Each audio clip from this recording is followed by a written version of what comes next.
Hi, everyone. Here I am, Catherine. Messages from the Mist. You can call me Kate for short. I've always been pretty open about my situations and where I'm at. The past several months, I've just been, I don't know, out of it.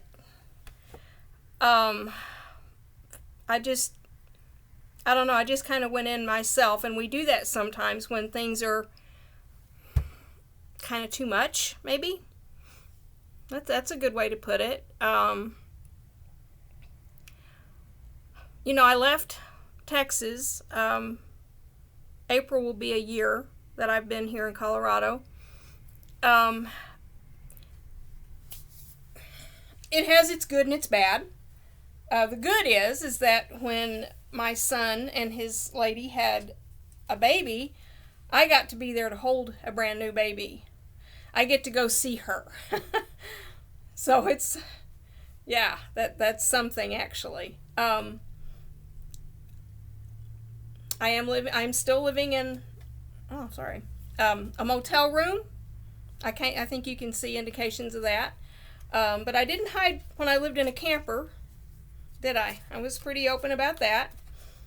But one of the new things that has started up just a couple days ago was that I was nudged that I had to get hooked up with Autumn on Black and Orange, and most specifically the Creative Sprints.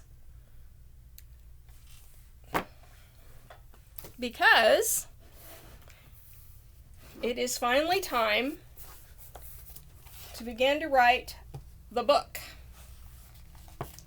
This is not going to be a warm, fuzzy book. It's so bad I have to change the names and can't use my own as the author of it.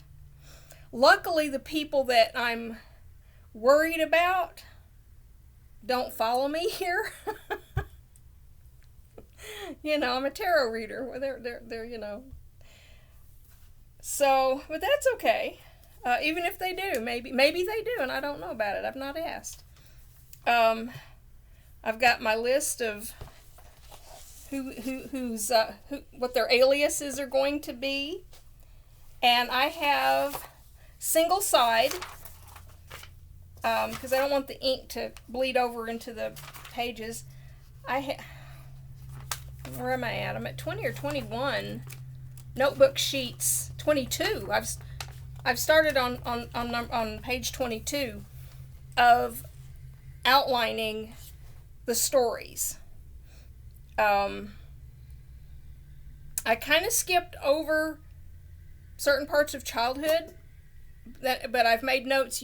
You really have to go back because you have to lay a groundwork deeper for that, so that the rest of it makes sense.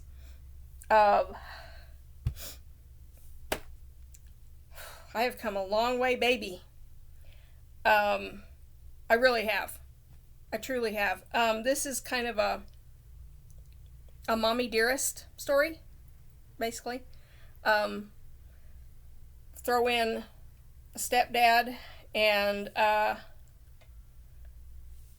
then following that pattern into adulthood of this is the kind of people you're going to choose to be around because it's normal. This is all you know.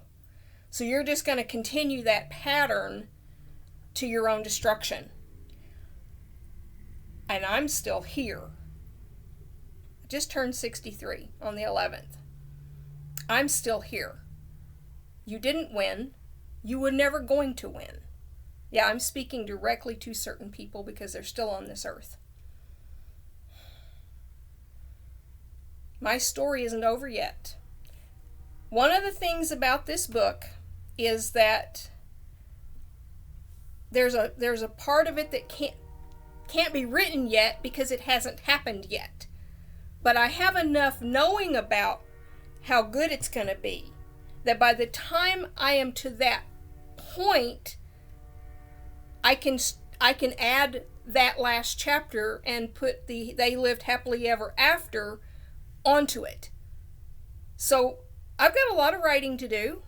I'm just going to keep writing until the words stop. I've got to get software for dictation because I do not type well enough to type this. I don't. So I have to speak it. Thank goodness we have technology today to allow that to happen. So I'm just, when I'm able to bankroll it, I'm going to get some software.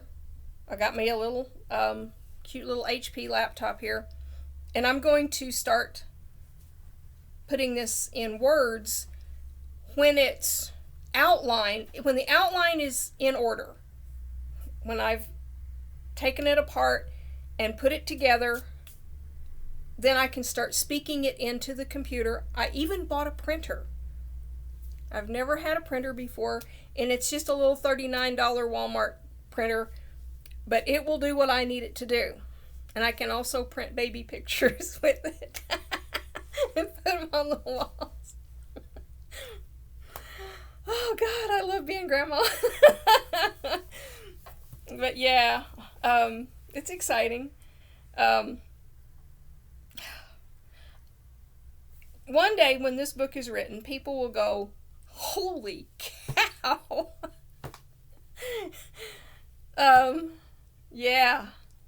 Yeah. And there's people with worse stories. Don't get me wrong.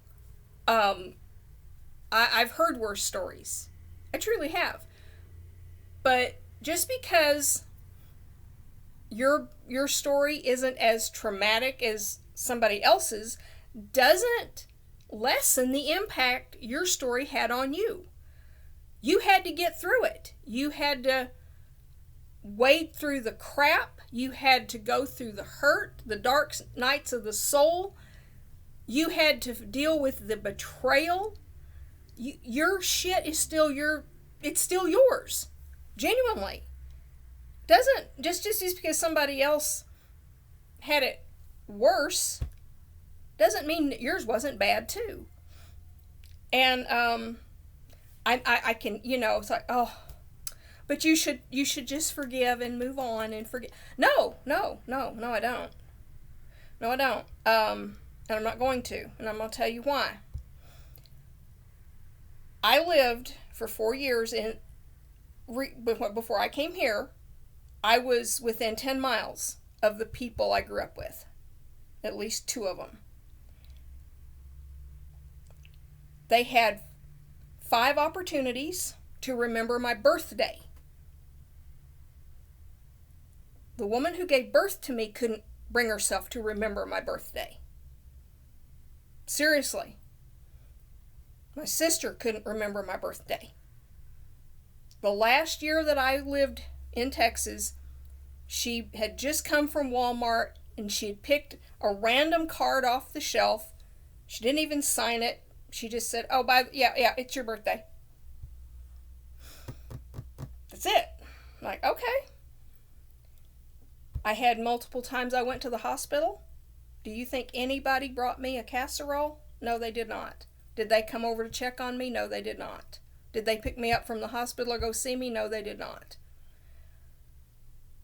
The narrative they've believed about me for all of my life from Mom has never changed.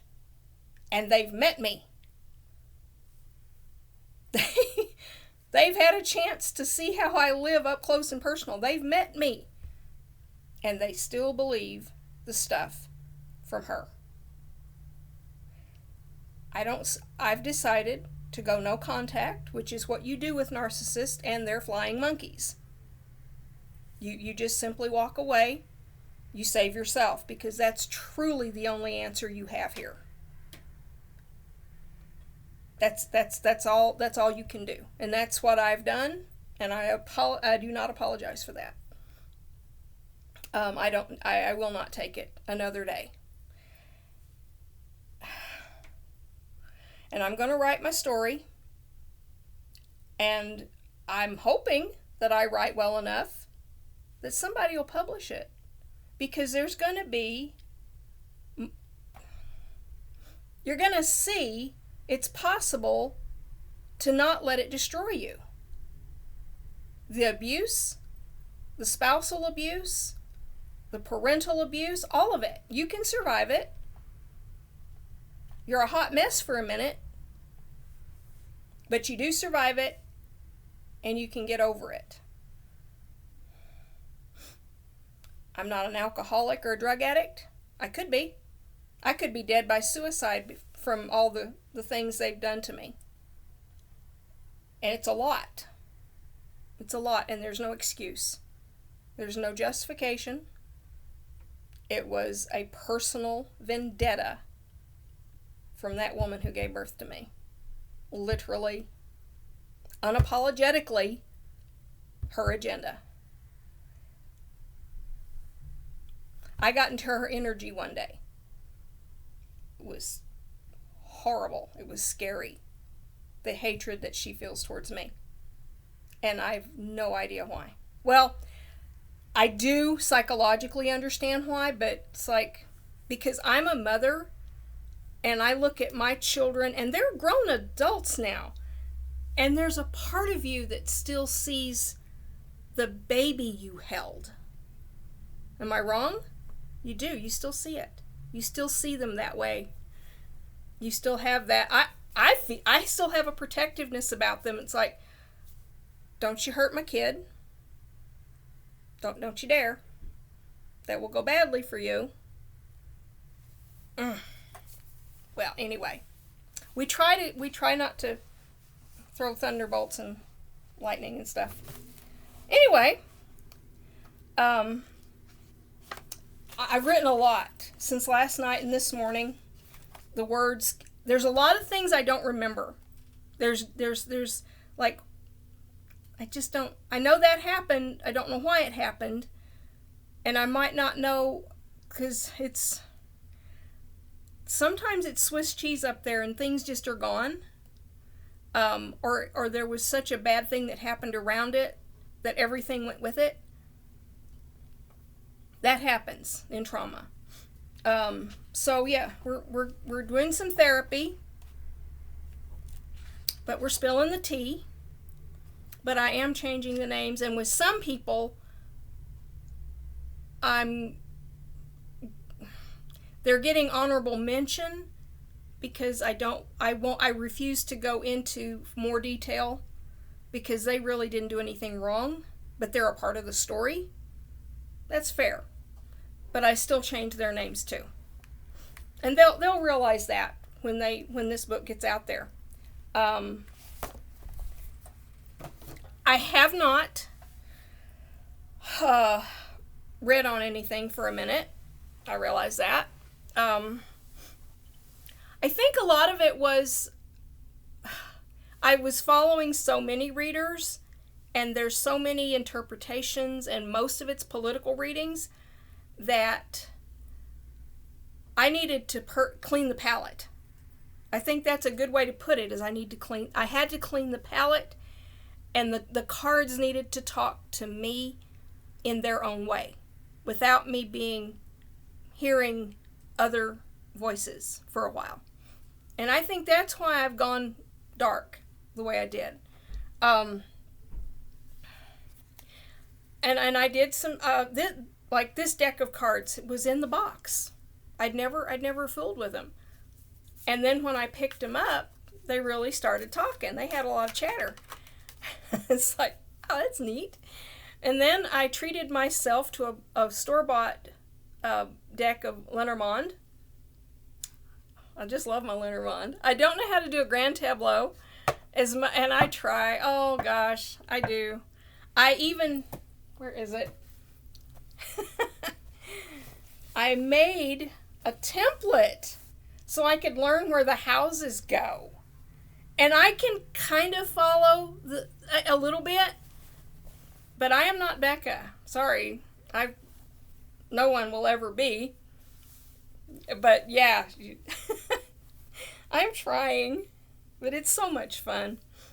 But anyway, yeah, well, maybe one day. And up here, I have an astrology cheat sheet, because I'm like, okay, let's try to understand some of that, and let's try to understand the cards in relationship to some of that. And I've been, because I follow Autumn when she does her astrology, and the Queen's Tarot. I've followed her, and Revealing Light, and so I've gotten a little bit of education here and there. But I thought, make a cheat sheet, so I did. And because if I write things down, it catches better than if I'm just looking at a picture of it. It isn't the same. My hands have to touch it for me to have it click. You know, we all have different learning methods. So that's mine, is drawing it. I don't know why I'm sitting here doing the thing here.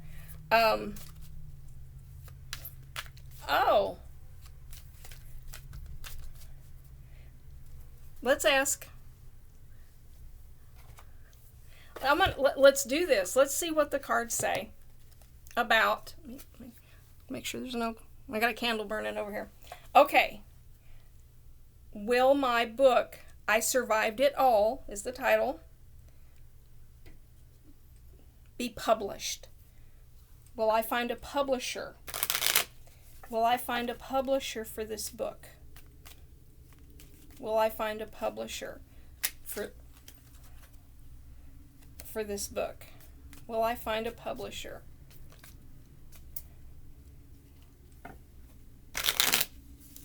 That would be fun. That would be great. When I was in Texas, I was given the information that you've got a book you have to write. You have to write it. And I think what I'm going to do is, like, there's a community college here, and I should just go to their creative writing class and do that this summer, so that I can, because I have no idea what I'm doing. I just know how to put words together. I do. But writing a book is another animal. Truly, I can't imagine. I mean, so I'm going to need some help. And that's a good place to get help, isn't it? Between that and the creative sprints, I should be okay. Okay, so am I going to find a publisher? Because otherwise I'm, you know, I don't know what I'm going to do with it if I don't get it published. I don't want it to just be that letter you write and then you burn it. You know, it's like, no, I'm putting effort into this. This is going to be a minute to get this on paper. It just is. And it's already becoming to the point of, I got things I've got to go do, so I've got to put the pen down for a minute and then go get things done, but I got more words to write, and I got more words to write. Even if I forget stuff, even if there's holes in it, I still have to write what I can, what I do remember, how I remember it. Okay. Now what I'm going to do, am I going to find a publisher? All right. You can see this. All right. I'm going to pull 3. Oh, okay. You saw that. There's the woman.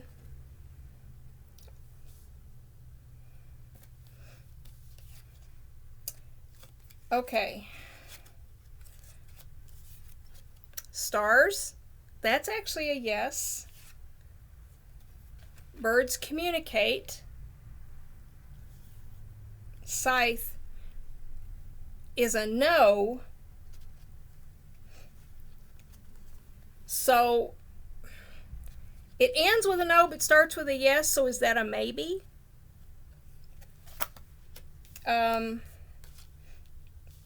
This is a sudden ending of something.